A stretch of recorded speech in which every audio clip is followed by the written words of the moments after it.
Welcome, dear lovers of wisdom, to the philosophy class. We have already seen the concept of truth in modern philosophy, and even so how philosophers grounded it in reason, experience, and a critical inquiry.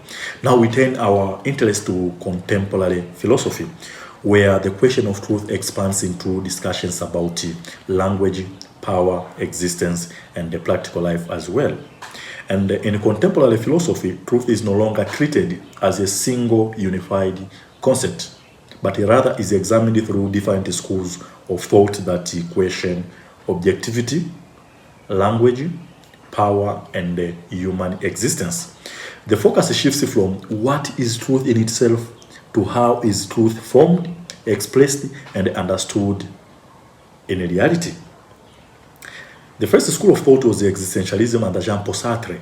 And the existentialism holds that truth is connected to human freedom and lived experience. Sartre argued that there is no fixed human nature.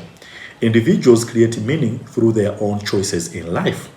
And the truth is therefore linked to authenticity, that is living according to one's freely chosen values. For example, a person who blindly follows society lives in bad faith, while one who consciously chooses their path lives truthfully. His ideas are developed in being and nothingness, and the existentialism is humanism. These are some of his books. The second school of thought was perspectivism under Friedrich Nietzsche. And Nietzsche argued that truth is not absolute but perspectival. What we call truth is shaped by interpretation, culture, and power. For example, moral truths about good and evil reflect historical powers relations rather than eternal standards. His critique appears in On Truth and the Rise in a non-moral sense, beyond good and evil, and on the genealogy of morality. The third school of thought was analytic philosophy under Wittgenstein. And in analytic philosophy, truth is closely tied to language.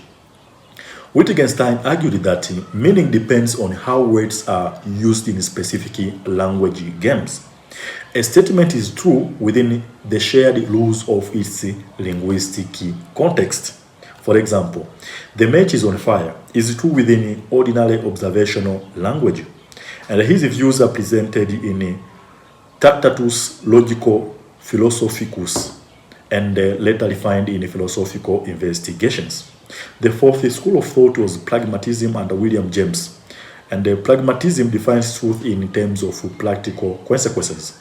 James argued that a belief is true if it works effectively in experience and guides successful action. For example, a scientific theory is considered true if it reliably predicts and explains events. His position is explained in pragmatism and the meaning of truth. In summary, or to wrap up, contemporary philosophy approaches truth through existential authenticity, perspectival interpretation, linguistic analysis, and practical effectiveness. Rather than offering a single fixed definition, it examines how truth operates within human life, language, and society.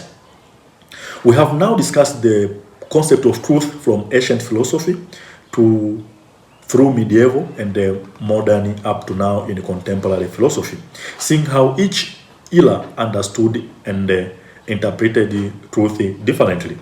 In our next lesson, we will explore important terminologies within the concept of truth, such as what it really means when we say truth is relative or truth is subjective, and other key expressions used in philosophical discussions of truth, the concept of truth in philosophy. Philosophy for life: think, thrive, and transform. Thank you.